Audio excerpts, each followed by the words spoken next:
দর্শক স্বাগত জানাই নেক্সাস টেলিভিশন থেকে। আমি মঞ্জুর আহমেদ, ফার্স্ট সিকিউরিটি ইসলামী অ্যাক্টিভিটি ডিস্ট্রিক্ট নেক্সাস টেলিভিশনে বিজিক অনুষ্ঠানে আমরা দেশে বিদেশে অর্থনীতি নিয়ে কথা বলি। আপনারা জানেন যে গত 5 আগস্ট দেশে যে ছাত্র জনতার অভ্যুত্থান হয়েছে, একটি বিরাট অভ্যুত্থান, যা সারা বিশ্বে বড় বড় অভ্যুত্থানের জায়গায় এইটির অবস্থান আমরা ধরে নিতে পারি। অনেক মানুষের মৃত্যু ঘটেছে এবং নানান জায়গায় নানান ধরনের সহিংসতা হয়েছে, সেটি এখনও চলছে।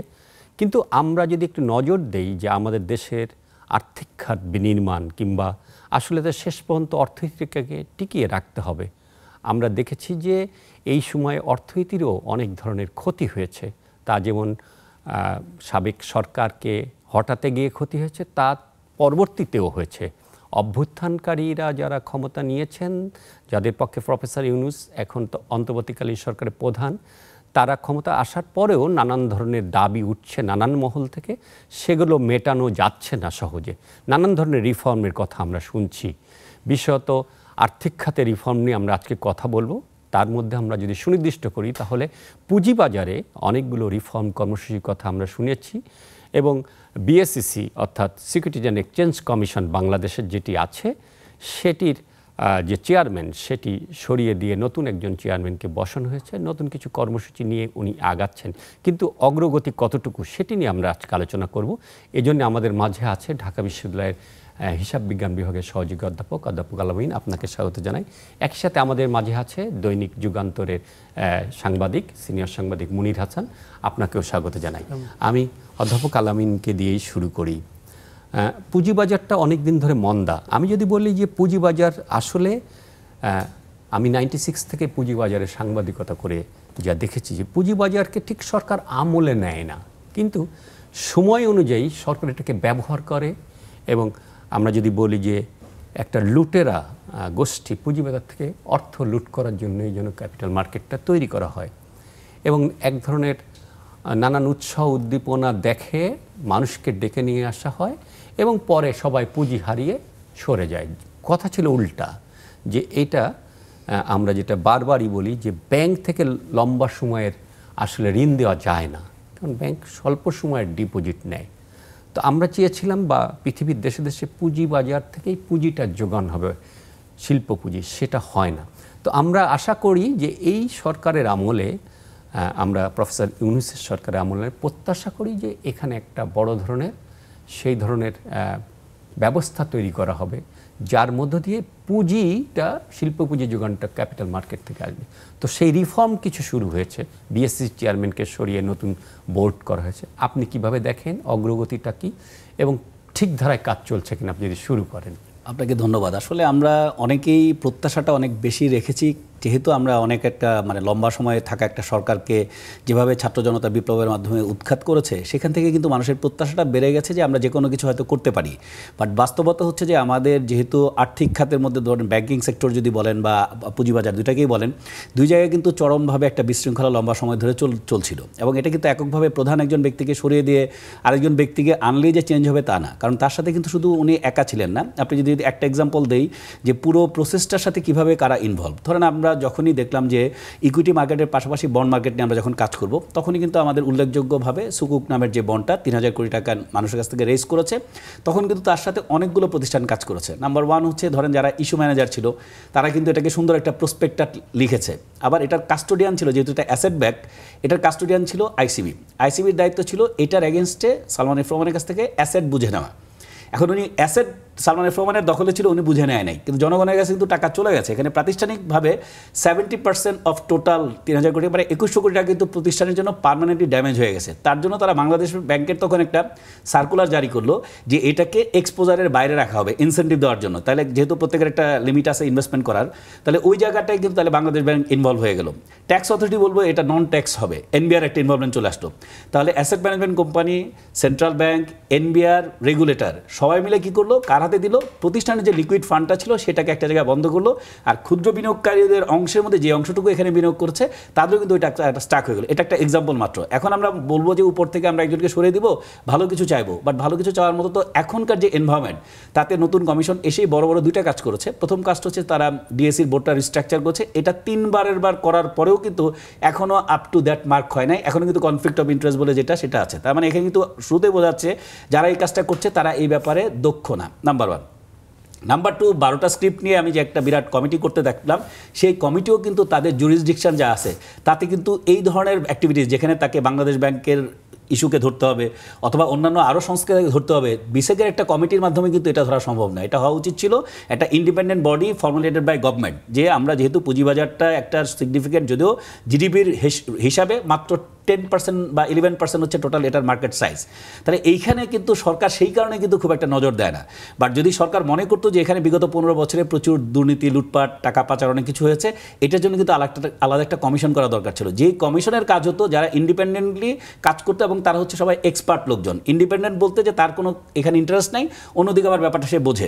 দুটার কম্বিনেশন নিয়ে যখন আপনি একটা কিছু করতেন তখন কিন্তু, কারণ আমরা প্রায়ই শুনি যে বিভিন্ন সময় যে 15 বছর কাজ হয়ে তাদের বিসেকের কিছু কর্মকর্তা জড়িত ছিল, এরপর আমরা শুনেছি ডিএসসির কর্মকর্তারা জড়িত, অনেকের নামই আমরা বিভিন্নভাবে শুনেছি। কিন্তু আমরা যখন কমিটি করব তাদেরকে যদি এর মধ্যে রাখি তাহলে তারা কীভাবে ইন্ডিপেন্ডেন্টলি বের করে নিয়ে আসবে? কিন্তু এই তথ্যটা কি হচ্ছে, এই তথ্যের কারণে ক্ষতি হচ্ছে কার? সাধারণ বিনিয়োগকারীর। কারণ সাধারণ বিনিয়োগকারী তো এটা 15 বছরে যে প্যাটার্ন দাঁড়াচ্ছে, হুট করে তো সে তার এটা চেঞ্জ করতে পারবে না।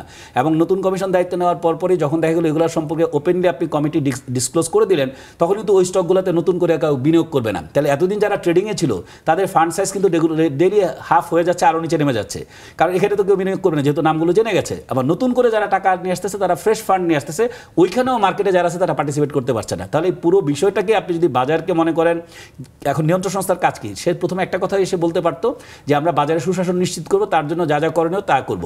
এই কাজটা উনি পরে ভেতরে কাজটা করার ওনার দরকার ছিল। বাট পাবলিকলি আপনি অনেক বিশাল কিছু আয়োজন দেখালেন, এখন এর থেকে প্রাপ্তি কি? এখান থেকে যা পাবেন সেটা কি আদৌ যারা ক্ষতিগ্রস্ত হয়েছে তাকে কম্পেনসেট করতে পারবেন? আমরা আসবো আপনার কাছে আলোচনায়, প্রাপ্তি কি সেখান থেকে আলোচনা করব। তবে মুনিরের কাছ থেকে একটু শুনে আসতে চাই, আমরা সাম্প্রতিক বাজার কি দেখছি? বিশেষত নতুন অন্তর্বর্তীকালীন সরকারের তো 1.5 মাসের বেশি সময় হয়ে গেছে। তো একটা বড় জায়গাটা হচ্ছে কনফিডেন্স ইনভেস্টরের, বা ট্রেডিং যারা করেন তাদেরও একটা কনফিডেন্স দরকার। সে জায়গায় কি অগ্রগতি আছে?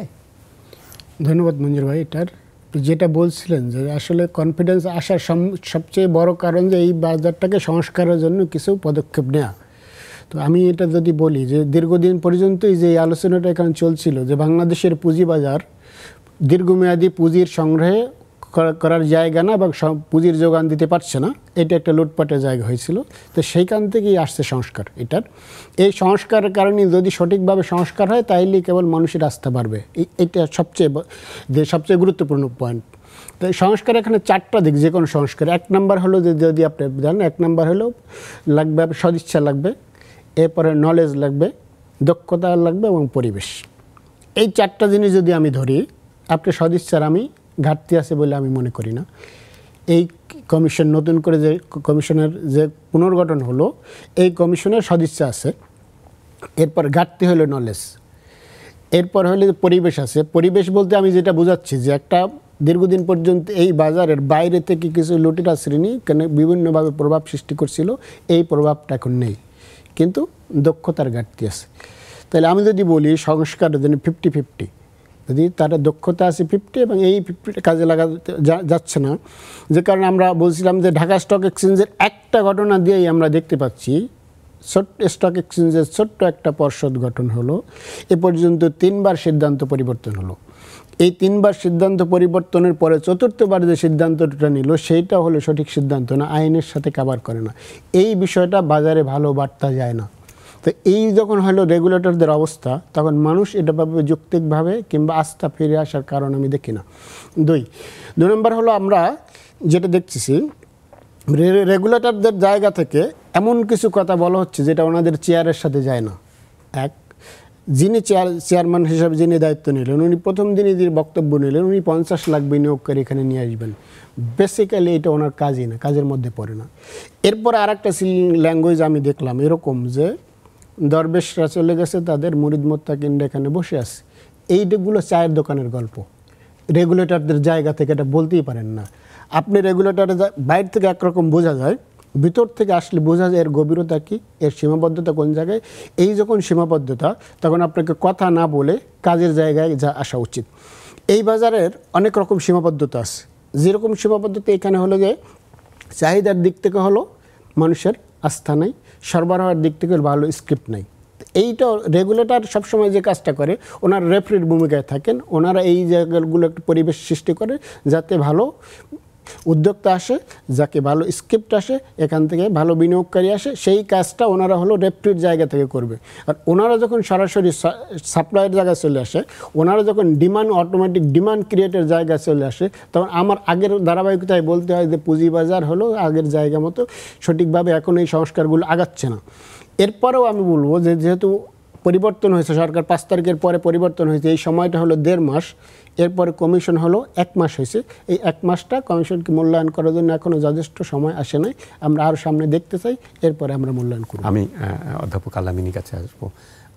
মুনির যেটা বলছিল, কমিশনের যে দায়িত্ব, কমিশন সে প্রশ্ন তুলেছে যে কমিশন চায়ের দোকানের যে আলাপ সেটা কমিশন করতে পারে না, কিংবা বিনিয়োগকারী আনার দায়িত্ব কমিশনের আসলে দায়িত্ব কি?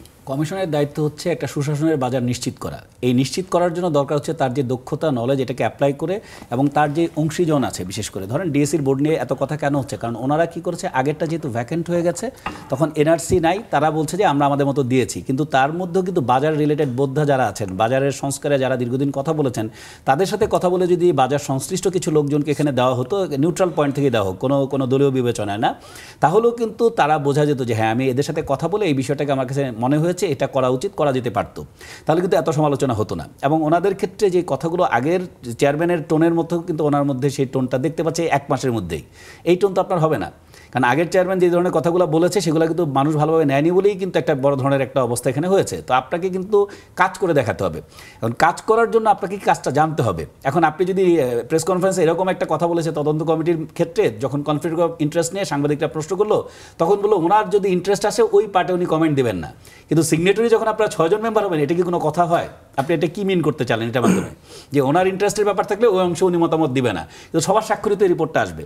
তাহলে আমি মনে করি যে এখানে অ্যাবসলিউটলি যেই জায়গাটায় ওনারা যেই কাজগুলো করতে পারতেন, উনি যাদের কোনো ব্যাপারে মানুষের আগ্রহ বা জানাশোনা কম থাকতেই পারে, আপনি এই জন্যই তো ম্যানেজ করবেন কোত্থেকে এটা করতে হবে। আপনি যদি একটা ওইরকম পার্সনকে না আনেন, আমি মনে করি এখানে বড় একটা রোল প্লে করছে আমাদের এফআইডি। এখানে এখনও কিন্তু সেই আগের সরকারের যে লোকজন সুবিধাভোগী যারা আছে তারা আছে, তারা থেকে ধরেন আপনি উপদেষ্টার একটা নাম দিল, এই নামই কি এফআইডি পাঠাচ্ছে কিনা এটাও তো কিন্তু দেখার ব্যাপার, কারণ তার দেশের যেহেতু অনেক বড় বড় বিষয় নিয়ে তারা ব্যস্ত, এই জায়গায় কি করছে এটাও কিন্তু একটা প্রশ্ন রেখে যায়। কারণ যেসব ব্যক্তিত্বকে ধরেন যেভাবে আনা হচ্ছে, এটা মানে ওনাদের উপদেষ্টাদের যে নলেজ বা তাদের যে এক্সপার্টাইজ, তার সাথে কিন্তু নামগুলো যাচ্ছে না, মানে যে নামগুলো আসছে। তো সেই জন্য আমি মনে করি এখানে ইন বিটুইন কিছু আছে কিনা, এবং এই জায়গাটা যেহেতু অত গুরুত্বপূর্ণ বা বড় না, সেই ক্ষেত্রে হয়তো ফোকাসটা ওইভাবে দিচ্ছে না। তাই এই জায়গাটা যদি না দেওয়া হয়, ইন্ডিপেন্ডেন্ট কোনো কমিশন যদি না হয়, তাহলে কিন্তু আসলে সত্যিকার ভিতরে পিকচারটা আসবে না। যে ইন্ডিপেন্ডেন্ট কমিশন, বা আমরা দেখেছি অতীতে বিশেষত দুইবার বড় ধরনের শেয়ার বাজারে স্ক্যাম হয়েছে, বাজার পতন প্রায় 2টা কমিশন গঠন করা হয়েছে, তাদেরও কিছু সুপারিশ ছিল, নিশ্চয়ই সেগুলো 96 এবং 2010-এ। তো সেগুলোর কিছু সুপারিশ ছিল, সেগুলো কতটুকু কি হচ্ছে বা সে দেখাতেও আগানো যায় কিনা, সে চেষ্টাটা আমরা শুনবো আপনাদের মুখ থেকে। তবে তার আগে একটা বিরতি যেতে চাই। দর্শক সঙ্গে থাকুন, ফিরে আসছি কিছুক্ষণ পর।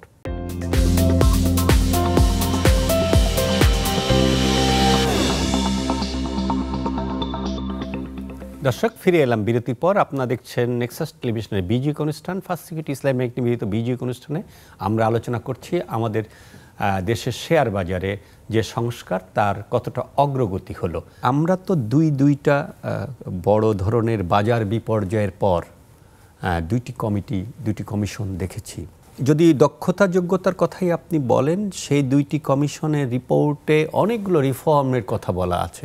প্রথমটি যদি বলি, 96-এ আমি নিজে সাংবাদিক হিসেবে দেখেছি যে তখন এসএসসিতে অনেক শক্তিশালী লোক ছিলেন, আলমগীর কবির, শাহবুব আলমের মতো লোক ছিলেন, যারা একই সাথে তাদের মানে ওই রকম ছিল।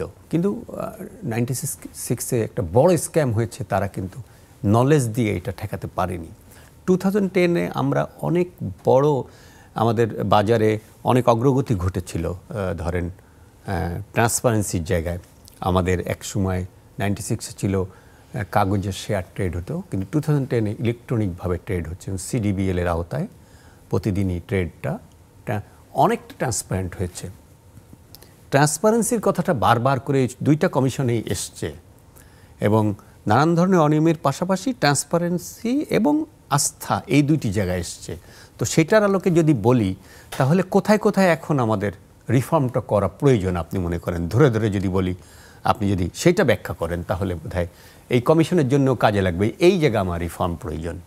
প্রথমত আমরা অনেক রকম সমস্যার কথা এই বাজারে আমরা জানি, সেই বাজার সেই গল্পগুলো বাইরে থেকে একরকম গল্প এবং ভিতরের বিষয়টা আলাদা। যখন আপনি সংস্কার যখন করতে যাবেন তখন আসলে এই মূল সমস্যা কী, এই সমস্যাগুলোকে চিহ্নিত করা আগে। এই সমস্যাগুলোকে চিহ্নিত করার জন্য সুষ্ঠুভাবে একটা নিরপেক্ষ একটা তদন্ত করা দরকার। 96-তে এবং 2010-11-তে যে সমস্যাগুলো এবং তদন্তের ক্ষেত্রে যেটা হয়েছে, তখন হলো যে একটা রাজনৈতিক এবং দলীয় সরকার ছিলেন। এই দলীয় সরকারের সময় এখনকার প্রেক্ষাপটটা সম্পূর্ণ ভিন্ন। যখন এবং যাদের বিরুদ্ধে আমরা তদন্ত করছি সেই শক্তিগুলো কিন্তু দৃশ্যমান ছিলেন এবং অত্যন্ত পাওয়ারফুলভাবেই ছিলেন। এই সময় এসে যাদের নামগুলো আসছে এবং আমরা সবাই জানি এই নামগুলোকে, এইগুলো হল খুব দৃশ্যমান এবং প্রভাব সৃষ্টি করার মতো জায়গায় ওনারা নেই। তো এখন সমস্যাগুলো চিহ্নিত করা সহজ, তুলনামূলকভাবে আগের চেয়ে সহজ, কিন্তু এই জায়গায় দরকার নলেজ এবং দক্ষতা এটার। এইটা যখন আপনি করতে যাবেন, বরং 96-তে যেটা ছিল আপনি যে শুরুতে বলছিলেন, আমি শতভাগ একমত, ওই সময় এত প্রযুক্তির ব্যবহার ছিল না। এখন এরপর 10-এ এসে প্রযুক্তির ব্যবহার বাড়ছে, 2024 এসে প্রযুক্তির ব্যবহার আরও অনেক বেশি বাড়ছে। এখন হলো এইটাকে চিহ্নিত করা সহজ। প্রথমত এই জায়গাগুলো চিহ্নিত করতে হবে। আস্থা মানুষের কেন ফিরে আসবে? মানুষ মনে করবে যে কারসাজির মাধ্যমে কেউ আমার টাকা হাতিয়ে নিলে তার বিচার হবে। এইটা তো সুশাসনের মূল কথা। এইটার পৃথিবীর যেখানে শেয়ার বাজার আছে সেখানে কারসাজি থাকবে, কিন্তু কারসাজি করলে বিচার হবে, এইটা হলো মানুষ জানতে চায়। কিন্তু এই বিচারটাই এতদিন হয় নাই। এখন যদি সেই বিচারটা করতে চান একবার নিরপেক্ষভাবে, শুধুমাত্র চায়ের দোকানের গল্প কিংবা বাইরের আলোচনা নয়, আসলেই ওনারা কীভাবে দায়ী এবং আইন কানুনের মধ্য দিয়ে এইটা প্রমাণ করতে হবে যে এই মানুষগুলো এইভাবে অপরাধী, এরপর অপরাধীগুলো তাদের শাস্তির ব্যবস্থা করতে হবে। শেয়ার বাজারের সাথে আরেকটা সবসময় যে বিষয়টা জড়িত থাকে, সুশাসন এবং ডেভেলপমেন্টের জায়গা থেকে বিএসইসি রেগুলেটর হিসেবে একটা পরিবেশ তৈরি করে দিতে হবে যাতে এই ভালো কোম্পানিগুলো আসে। আমরা সবসময় উদ্যোক্তাদের দোষ দিয়ে আসি, কিন্তু একটা কোম্পানি যখন এখানে আসবে, সেই কোম্পানি যখন ভালো প্রিমিয়াম পাবে না, তখনও কিন্তু ভালো কোম্পানি এখানে আসতে চাইবে না। এর বাইরেও হলো যে বিষয়টা দরকার, যে আমরা সংস্কারটা আমরা সবসময় বলে আসছি যে সামগ্রিক সংস্কার দরকার। শুধুমাত্র পুঁজিবাজার দিয়ে পুঁজিবাজার সংস্কার করে, একটা পুঁজিবাজার অর্থনীতির বিচ্ছিন্ন কোনো পার্ট না, কিন্তু পুঁজিবাজার অর্থনীতির মূল শক্তির জায়গায় ছিল, গুরুত্বের জায়গায়। মানুষের পুঁজি সংগ্রহের দুইটা খাত, স্বল্পমেয়াদী পুঁজি হলো ব্যাংক, দীর্ঘমেয়াদী পুঁজি হলো ক্যাপিটাল মার্কেট। কিন্তু ব্যাংক যতটুকু গুরুত্ব পেয়েছে, এখন শেয়ার বাজার ততটুকু গুরুত্ব অতীতেও পায় না, এখনও গুরুত্ব পেয়েছে, এটা আমরা লক্ষ্য করছি না। এটা আপনার কাছে ফিরবো, আমি একটু এই প্রশ্নেই অধ্যাপক আল-আমিনের কাছ থেকে শুনে আসতে চাই। আমরা তো মানে প্রযুক্তির কারণেই অনেকটা ট্রান্সপারেন্ট ট্রেডটা অন্তত দেখি, কিন্তু আমরা প্রায়ই রিপোর্ট পড়ি যে বড় ধরনের গ্যামলিং, একটি কোম্পানি বা ছোট ছোট কোম্পানিগুলোকে নানান খেলা হয়। সেটা কিভাবে হয়, মানে কাদের সহযোগিতায় হয়? এখানে ট্রান্সপারেন্সির ঘাটতি কোথায়? দেখুন, এখানে ট্রান্সপারেন্সির কোনো ঘাটতি নাই, সদিচ্ছার ঘাটতি আছে। কারণ রেগুলেটর নিজে যখন গ্যামলারদের সাথে বসে গেম প্ল্যান সেট করে, তার সাথে যখন অন্যান্য স্টেক হোল্ডাররা মিলে যায়, তখন বন্ধ কোম্পানি এমআরএল অয়েলের স্টোরিটাই যদি বলা হয়, সবাই সেটা জানে, যেটার জন্য তদন্ত কমিটি হয়েছে। 9 টাকা ইনিশিয়ালি প্রাইস ছিল, এটাকে তারপর করা হলো 30 টাকা, তারপর শেয়ারটা গেল 188 টাকা। তখন কী খবর দিল? পিএসআই দেওয়া হলো যে এখানে জাপানি বিনিয়োগ হবে, এটা মাল্টিন্যাশনাল কোম্পানি হয়ে যাবে, জাপানি এখান থেকে যাবে। বাট পুরোটাই ছিল ফেক স্টোরি। তার কিছুদিন পরে বোঝা গেছে এই পিএসআইয়ের কোনো অস্তিত্ব নাই। ওনারা শেয়ার প্লেসমেন্ট মানি, শেয়ার ডিপোজিট মানি নামে তারা 3 কোটি শেয়ার নিয়েছে, যার বাজার মূল্য 30 কোটি টাকা। মানে 30 কোটি টাকা তার ইনভেস্ট করতে হয়েছে ওইখানে পাওয়ার জন্য। বাট এই শেয়ারগুলোর তখনকার সময় বাজার মূল্য ছিল প্রায় 300 কোটি টাকা। তাহলে এই যে 300 কোটি টাকার একটা ব্যবস্থা আপনি করে দিলেন, তার নামের শেয়ারগুলো সে রেখেছে ঠিকই, বাট এর সাথে অনেকগুলো বেনামে শেয়ার কিনেছে, যেটা দেখার দরকার ছিল বিসেকের, দেখে নাই। তাহলে ওইখান থেকে কিন্তু সে শেয়ারগুলো বিক্রি করে সাধারণ মানুষের সাথে ওই শেয়ারটা ধরিয়ে দিয়েছে, ওরা রেগুলেটর সহ সবাই একটা টাকা ভাগযোগ করে নিয়ে গেছে। এখন আপনি যদি এটাকে প্রমাণ করতে যান, আপনি কি কারো নাম পাবেন এখানে? পাবেন না। তাহলে আপনি তো তাহলে বাজার থেকে টাকা চলে গেছে, এটা কি মিথ্যা? অবশ্যই মিথ্যা না। তাহলে আপনাকে এই কাজটা কেন করতে হবে যে এই সময়ের মধ্যে যেসব অখ্যাত কোম্পানিগুলো বাজারে তালিকাভুক্ত হয়েছে এই বিগত 10 বছরে, তাদের কারা কারা প্লেসমেন্ট নিয়েছে, এই প্লেসমেন্টের মধ্যে টোটাল লিস্ট আছে। আমরা একমাত্র শুধু মতিউরের নাম শুনেছি, এরকম হাজার মতিউর আছে। এটা যদি একটা টালির মতো করে যে রিলেটেড পার্টি ট্রানজ্যাকশন আছে কিনা, একটা ব্যক্তি গোষ্ঠীর কাছে টাকা গিয়েছে কিনা, এগুলো যদি বের করা যায়, তাহলে মানুষের যে সঞ্চিত টাকা আস্তে আস্তে এসছে, সেই টাকার একটা তালিকা আপনি পাবেন। বাট আপনি এখন যেটা করছেন, এখানে হয়তো তদন্ত শেষে দেখবেন যারা মাস্টার মাইন্ড, তার কোনো ট্র্যাকই নাই। এখানে তার কিন্তু এককভাবে তার নামে করে না, অনেকগুলো অ্যাকাউন্ট সে ব্যবহার করেছে। তাহলে এই জায়গাটায় আপনি ধরার মতো সেই চৌকস বুদ্ধি সেটা আপনার থাকতে হবে, এবং সেটা না থাকলে কী হবে, আপনি হ্যাঁ দিন শেষে একটা ফাইন্ড আউট করলেন এই, কিন্তু আলটিমেটলি তাতে বাজার সংশ্লিষ্ট যারা এখানে সত্যিকারের সাধারণ বিনিয়োগকারী, তারও কোনো কিছু উপকারে আসবে না। তো সেই জন্য আমি মনে করি এই ব্যাপারটা বুঝতে পারে, নিবিড়ভাবে জানার মতো দক্ষতা আছে, এই ধরনের ব্যক্তি ভেতরে ভেতরে কাজ করে বাজারে প্যানিক ক্রিয়েট না করে যে কাজটা করতে পারতো, বাজারে বিশাল আপনি সুশাসন নিশ্চিত করবেন বলে একসাথে একদম প্রতিদিনে একটা না একটা করে তদন্ত কমিটি করতেছেন, দিন শেষে আউটকাম কি? নাথিং। আপনি তো এত কিছু বলার দরকার নেই, আপনি ভেতরে ভিতরে কাজ করেন, আপনি শুধু একটা পয়েন্ট বলেন আমি সুশাসন নিশ্চিত করব, তার জন্য যা যা করণীয় আমি সব করব, এটা বললে আপনার দায়িত্ব শেষ। এটা বলে আপনি কাজ করে দেখান আমি এটা করেছি। প্রতিদিন ঘুম থেকে উঠতে ধরেন 5টা থেকে 7টা তদন্ত কমিটি, অলরেডি তো তারা এখান থেকে পয়সা নিয়ে গেছে। এটাতে এই তদন্ত কমিটিতে এক্সিস্টিং ইনভেস্টর যারা আছে তার ক্ষতি ছাড়া নতুন করে কি হবে? বরঞ্চ আপনি বলেন যে এদেরকে আমি ধরেছি, এরা এখানে মানি লন্ডারিং করেছে, এরা এখান থেকে পেরেছে, এই টাকাগুলো আমি কি করবো, ফ্রিজ করবো, বা এদের টাকা আটকাবো, আটকে বাজারে যারা ক্ষতিগ্রস্ত তাদের জন্য কি করা যায় সেটা দেখবো। তা আপনি তো সেই ধরনের কোনো কিছু নিয়ে না এসেই, যদিও আপনার 60 days টাইম, এখন অনেক সময় আছে যে কমিটি করেছে, কিন্তু আমি মনে করছি যে এরা এতটা ক্যাপেবল না এই ধরনের বড় একটা কর্মযোগ্য করতে, কারণ এর সাথে কানেক্টেড অনেক লোকজন আছে। তো সেই জন্য আমি মনে করি যে এই ব্যাপারটা যাদের ব্যাপারে হচ্ছে ওইরকম এক্সপার্টাইজ নাই, তাকে প্রয়োজনে এক্সপার্ট হায়ার করতে হবে, হায়ার করে সত্যিকার সংস্কার কী করণীয় সেটা টার্ম অফ রেফারেন্স ঠিক করতে হবে, তার প্রেক্ষিতে আউটকাম কি আসতে পারে। আদৌ আগে যে তদন্ত কমিটিগুলো হয়েছে ঘুরে ফিরে তো একই চক্র ঘুরে ফিরে বিভিন্ন নামে এসছে, প্রিভিয়াস যে 2টা তদন্ত কমিটি ছিল, কিন্তু এতে তো বাজারে কিছু হয় নাই, তারা ক্লিন সার্টিফিকেট নিয়ে বের হয়েছে বরঞ্চ।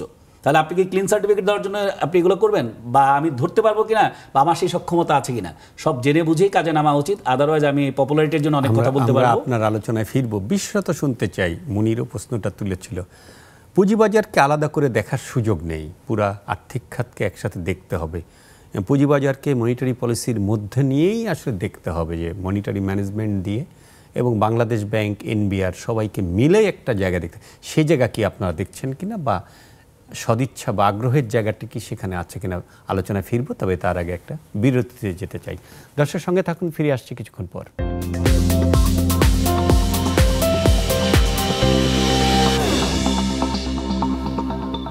দর্শক, ফিরে এলাম বিরতির পর। আপনারা দেখছেন নেক্সাস টেলিভিশনে বিজি অনুষ্ঠানে। আমরা আলোচনা করছি দেশের শেয়ার বাজারের সংস্কারের অগ্রগতি নিয়ে।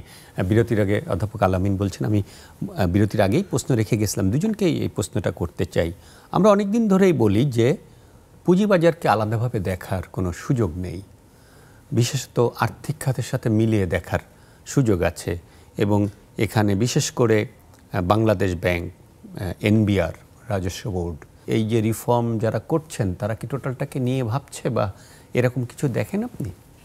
ধন্যবাদ মঞ্জুর ভাই। এই জায়গাটাতেই আমরা ঘাটতি দেখতে পাচ্ছি। আজকে শেয়ার বাজারে যারা সংস্কার করছেন, আজকে সংস্কারে আছেন, এর আগে থেকে আমরা যে সমন্বয়ের ঘাটতিটা দেখে আসছি, আমরা এখনও এখান থেকে কোনো পরিবর্তন দেখি না। এই সংস্কার ঘাটতির দৃশ্যমান আমি কোনো অগ্রগতি পর্যন্ত দেখি নাই। এবং শেয়ার বাজারে যদি সংস্কারের কথা যান, আপনি আগে যে প্রশ্নটা করছিলেন যে কোন কোন জায়গায় গুরুত্ব দেওয়া উচিত, যেই জায়গাটা এখনও গুরুত্বই দেওয়া হয় না, যে একটা কোম্পানির অডিট কেমন হবে, অডিটরদের, যে সাধারণ মানুষ অডিটরদের উপর, অডিট রিপোর্টের উপর আস্থা রাখে, কিন্তু অডিট রিপোর্ট যখন ভুয়া হয়, অডিট রিপোর্ট যখন ফেক হয়, এইখানে যখন অ্যাসেট বাড়ায় দেখানো হয়, তখন সাধারণ মানুষের এর উপর আস্থা রাখা ছাড়া বিকল্প কোনো কারণ নেই এটার। কিন্তু বিএসইসি আছে এ পর্যন্ত কোনো অডিটরকে বড় রকম কোনো শাস্তি দিচ্ছে এরকম আমরা দেখি না। এর বাইরেও আমি যেটা বলতে চাই, এখানে ফাইন্যান্সিয়াল রিপোর্ট যেই সংস্থাটা কখনো আলোচনায় আসে না, ফাইন্যান্সিয়াল রিপোর্টিং কাউন্সিল নামে একটা প্রতিষ্ঠান গড়ে উঠছে, গত 4-5 বছরে ওনারা কি কাজ করছেন আমাদের আমি দৃশ্যমান কোনো কাজ আমি রিপোর্টার হিসেবে আমি দেখি নাই এ পর্যন্ত। যেহেতু ভুয়া অডিট রিপোর্টগুলো আসছে, বিএসএসির নতুন যে কমিটি হয়েছে গত 6 কিংবা 1 বছরে পত্রিকায় যে রিপোর্টগুলো হয়েছে সেই রিপোর্টগুলো একেবারে সুনির্দিষ্ট যে এই প্রতিষ্ঠানটা এরকম, এই অডিটরটা এরকম আইন লঙ্ঘন করছে, এই ধারা লঙ্ঘন করছে, একেবারে এগুলো শাস্তি দেওয়ার জন্য যথেষ্ট এত ম্যাচিউর রিপোর্ট গণমাধ্যমে আসছে। কিন্তু আমরা অডিটরকে আমরা শাস্তি দিতে দেখিনি। উল্টো বাংলাদেশ ব্যাংক যে সমস্ত অডিটরকে নিষিদ্ধ করেছে বিএসএসির লিস্টে সেই অডিটররা আছে। যেই জায়গাটাতে গত 10-12 বছর আমি যাদেরকে ধরতে দেখি নাই, শেয়ার বাজারের সবচেয়ে বড় কালপিট, আমি শব্দ উচ্চারণ করছি আইসিবির বিরুদ্ধে ব্যবস্থা নিতে আমরা কখনো দেখি নাই। 4-5 দিন আগে আমার একটা রিপোর্ট হয়েছে যে একটা সরকারি একটা কোম্পানি, সেই কোম্পানিটি হলো এরকম, সরকারি কোম্পানিতে খুব স্বাভাবিকভাবে সরকার 51% শেয়ার থাকতে হবে, সেইখানে গুরুত্বপূর্ণ পার্ট হলো একটা আইসিবি গোপনে একটা কোম্পানির সরকারি শেয়ার হলে বিক্রি করে দিয়েছেন, একটা ন্যাশনালটি, আমি নাম বলি ন্যাশনালটি, শেয়ার গোপনে হলে বিক্রি করে দিয়েছেন একটা পক্ষের কাছে। সেই পক্ষের মধ্যে অন্যতম আর একটা পক্ষ আছে যেটা হলো ফিনলিটি, যারা সেম ক্যাটাগরির বিজনেস করে, ন্যাশনালটির শেয়ারটা ফিনলিটির কাছে বিক্রি করে দিয়েছেন এবং 5 বছরে কোম্পানির 223 কোটি টাকা লোকসান। সরকার অত্যন্ত সম্ভাবনাময় লাভজনক একটা কোম্পানিকে 223 কোটি টাকা লোকসান দিয়েছে 5 বছরে। এটা কাজটা আইসিবি করছে। পরবর্তীতে গভর্নমেন্ট প্লেসমেন্ট শেয়ার ইস্যু করে, যখন আলোচনা আসছে প্লেসমেন্ট শেয়ার ইস্যু করে সরকারি শেয়ারের একটা বাড়ানোর উদ্যোগ নেওয়া হয়েছে। এরপর আর একটা ঘটনা বলি, একটা মিউচুয়াল ফান্ড 158 কোটি টাকা নিয়ে বাংলাদেশ থেকে পালিয়ে গেছে। এই মিউচুয়াল ফান্ডের কাস্টোডিয়ান ছিল আইসিবি। কাস্টোডিয়ান হলো তার শেয়ারটা তো তার এখানে জমা, তার অ্যাসেটটা তার এখানে জমা। তো আইসিবির এখানে কী ভূমিকাটা ছিল? আরেকটা বিষয় খুব অবাক হবেন যে একটা কোম্পানি যখন শেয়ার বিক্রি করে, ডিরেক্টরদের শেয়ার বিক্রি করার ক্ষেত্রে একটা বাধ্যবাধকতা আছে, যা নির্দিষ্ট একটা সময়ের পরে, আগে এবং সময় যখন অ্যাকাউন্ট যখন ফাইনাল হয় এর আগে এবং পরে আমি এই শেয়ারটা বিক্রি করতে পারবো না এই কোম্পানির, কারণ আমি এই কোম্পানির ভিতরে ইনফরমেশনটা আমি জানি। 32টা কোম্পানির বোর্ডে আইসিবির প্রতিনিধি আসছে পর্যন্ত। তো এই আইসিবির হলো শেয়ার বিক্রির ক্ষেত্রে বাধা নেই এটার। আমি ক্ষেত্রে ডিরেক্টরদের ক্ষেত্রে এক নিয়ম, এই 32টা কোম্পানিতে আইসিবি যারা প্রতিনিধি আছেন, আইসিবি দেদার্সে শেয়ার কেনায় বিক্রি করতেছে, এই বাজার তো হলে সুশাসন প্রতিষ্ঠা সম্ভব না এই বাজার। এই যখন হয় সমস্যা, কিন্তু এই আইসিবির বিপরীতে আমি একটা কোনো শক্ত ব্যবস্থা নিতে দেখি নাই। এখনও ওই সময় যারা কাস্টোডিয়ান হিসাবে যারা ছিল, যাদের সময় শেয়ার মানুষ টাকা নিয়ে পালিয়ে গেছে, এই ম্যানেজমেন্ট এখন আইসিবিতে শুধুমাত্র চেয়ারম্যান পরিবর্তন ছাড়া যারা অপারেশনাল ম্যানেজমেন্ট আছে সেখানে।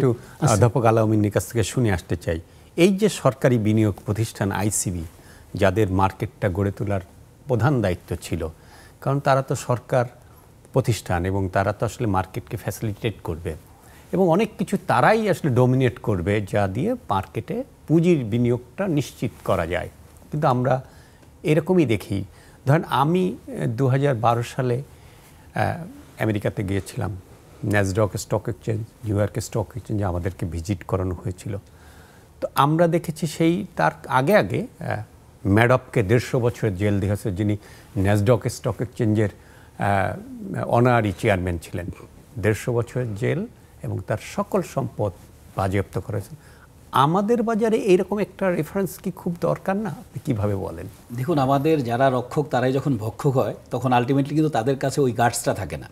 কারণ ধরেন যে আইসিবির ঘটনাটা বললেন, আইসিবির চেয়ারম্যান ধরেন আসবে যাবে, চেয়ারম্যানের চেয়ে কিন্তু অপারেশনাল ইউনিটে যারা কাজ করে তারা কিন্তু বিভিন্ন কিছু বোর্ডে অ্যাপ্রুভ করায় নেয় তাদের মতো করে। যেমন ধরেন আপনাকে যদি বলে, একটা শু কোম্পানির শেয়ার যখন গতবার আইসিবি বিশাল ভলিউমে কিনলো, তারা প্রথমে কী করলো, ডিএসসি 30-তে তাকে ঢুকাইছে, তারপর ডিসিশন নিল ডিএসসি 30-র শেয়ার কিনতে হবে। তারা কিন্তু ঘুরিয়ে পেঁচে এমনভাবে করলো আপনি ডিনাই করার সুযোগ নাই, এটা একটা। এরপর আইসিবি একটা স্টকে 5% বেশি ইনভেস্ট করতে পারবে না, তখন 5% যেখানে ইনভেস্টমেন্ট হয়ে গেছে বাকিগুলোর মধ্যে বাধ্যতামূলকভাবে জাং বা আজে বাজে শেয়ার আপনার যেতে হচ্ছে। তাহলে পলিসির কিন্তু একটা রিফর্ম প্রয়োজন আছে, যে আমি যদি মনে করি একটা স্টক ভালো, এটা ফান্ডামেন্টাল বেস ভালো, আমার জন্য পার্সেন্টেজ কেন, আমি তো টোটালি এন্টিটির দেখবো যে এন্টিটির গ্রোথ কেমন হবে, প্রফিটেবিলিটি কেমন হবে, তারা কোন ধরনের স্টকে বিনিয়োগ করছে, এবং যত ধরনের বাংলাদেশের অখাদ্য কুখাদ্য শেয়ার আছে সবগুলোর অভয়ারণ্য হচ্ছে আমাদের আইসিবি।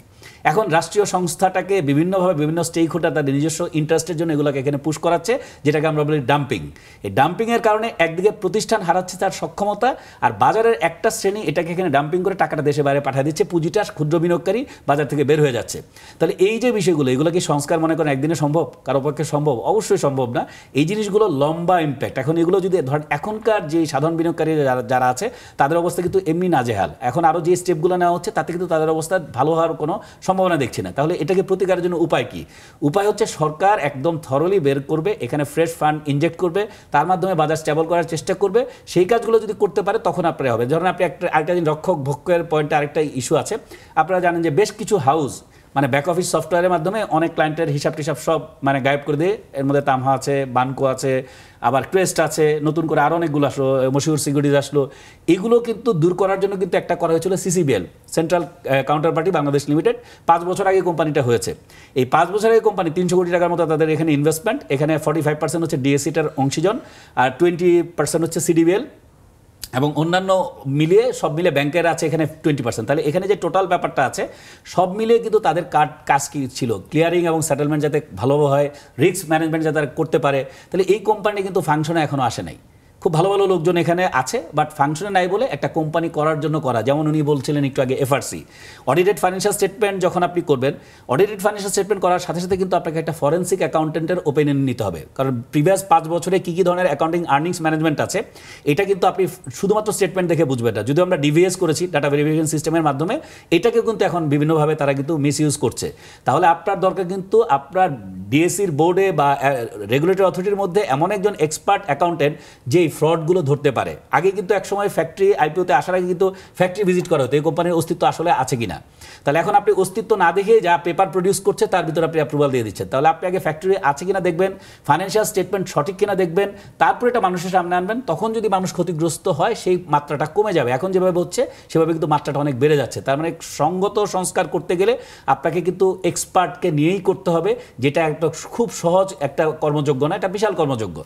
আমরা আলোচনায় ফিরবো, তবে তার আগে একটা বিরতি যেতে চাই। এবং ফাইনালি পর্বে আমরা যেটা শুনতে চাই আপনার কাছে বা মুনির হাসানের কাছে, যে আসলে রিফর্মগুলো কোথায় কোথায় করতে হবে। প্রথমত হলো যে আমরা এলোমেলোই আলোচনা করলাম, কোম্পানির এন্ডে, স্টক এক্সচেঞ্জ এন্ডে কোথায় কোথায় করতে হবে, এবং আমরা এটাও শুনতে চাই যে কোঅর্ডিনেটেড একটা সমন্বিত, সেইটা আমরা দেখি কি না এই অন্তর্বর্তীকালীন সরকারের যারা দায়িত্বে আছেন।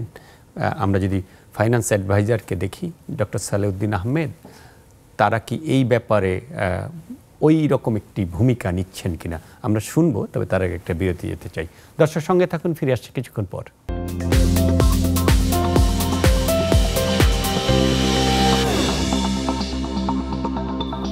দর্শক ফিরে এলাম বিরতির পর। আপনারা দেখছেন নেক্সাস টেলিভিশনের বিজি অনুষ্ঠান। আমরা আলোচনা করছি দেশের শেয়ার বাজারে যে সংস্কার কর্মসূচি তার কতটুকু অগ্রগতি হলো সেটি নিয়ে।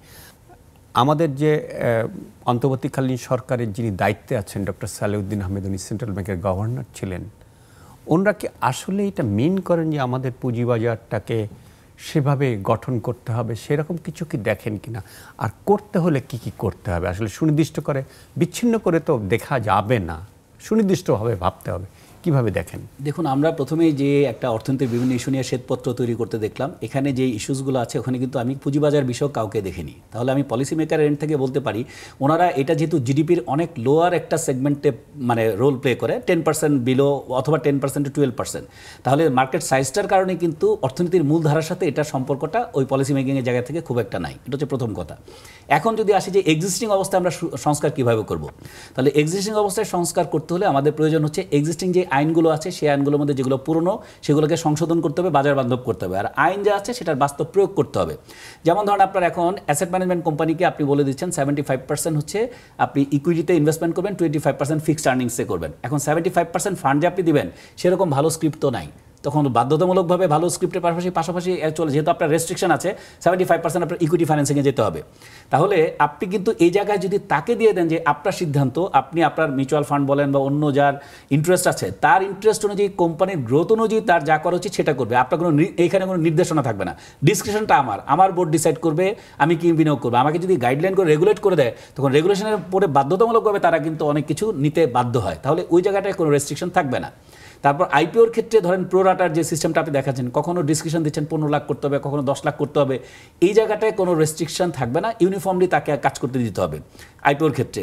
বা আপনি যে বিষয়গুলোকে নিয়ে যখন কাজ করছেন, যেমন ধরেন আমরা আরও যদি বলি যে ওই গুড গভর্নেন্সের জন্য আমরা অনেক কথাই বলার ক্ষেত্রে এই জায়গাগুলোতে বাস্তবায়ন করার জন্য আমরা যেন ওই যে এক্সপার্ট যাকে যেখানে দরকার মনে করি, এটার জন্য একটা আলাদা ইনভেস্টিগেটিং টিম থাকে, বা বাজার ওভারসি করার জন্য যে পুঁজিবাজারে তারা যে সিদ্ধান্তগুলো নিচ্ছে একটা ওয়াচডগ হিসাবে একটা কোনো কিছু রাখা যায় কিনা, যারা কোনো ধরনের কিছু হলে তাদের হয়তো বিভিন্ন কারণে তাদের নেগলিজেন্স যদি হয় বা কিছু হয় তারা এটা তুলে ধরবে। কারণ আমরা পত্রিকায় কিন্তু অনেক কিছু আসতে দেখি, কিন্তু এটাকে যথাসময় তারা কিন্তু অ্যাড্রেস করে না।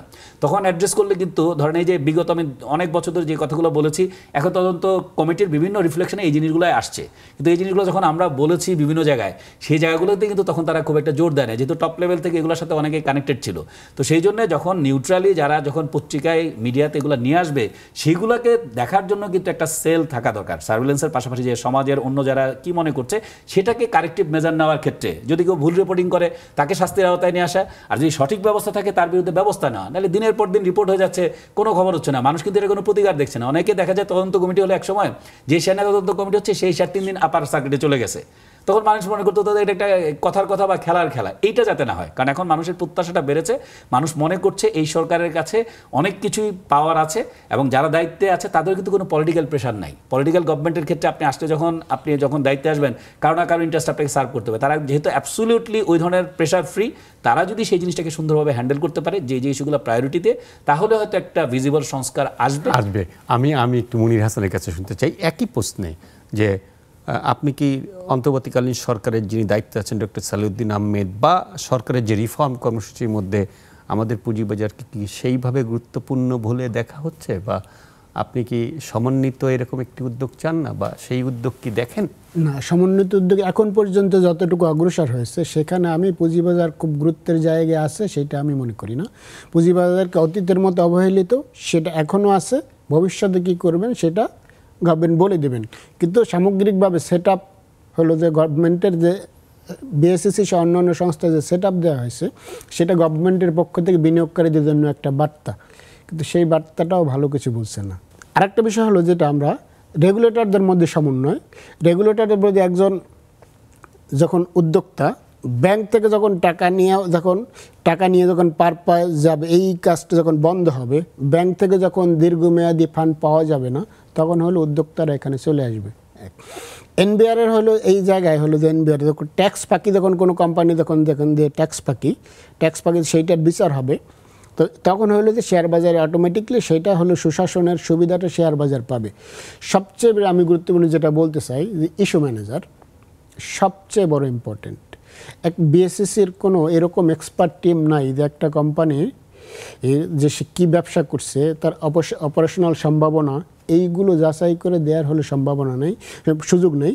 বিএসসিসি শুধুমাত্র 29টা পয়েন্ট দেখে সেইটা টিকছে নদী ঠিক আছে কিনা, এই সব পুরো কাজটা হলো ইস্যু ম্যানেজারের। গত 4-5 বছরও আমি ইস্যু ম্যানেজারের কোনো শাস্তি দেখি না এই দুর্বল ইস্যুগুলোর।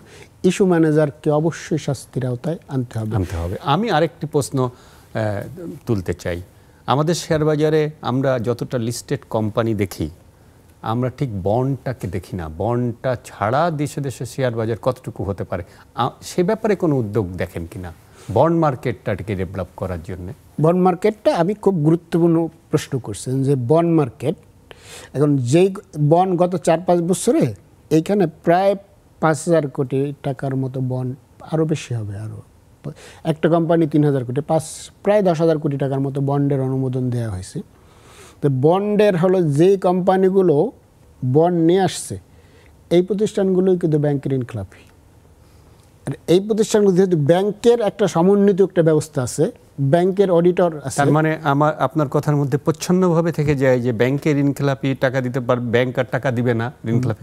তো বন্ড মার্কেটে সাধারণ বিনিয়োগকারীদের নিশ্চয়তার জায়গাটা আপনি যদি বলেন, শেষ সময় শিখেছি গভর্নমেন্টেরও কিছু বন্ড আছে মার্কেটে, কিন্তু আমরা কখনোই ট্রেড হতে দেখি না ভালো।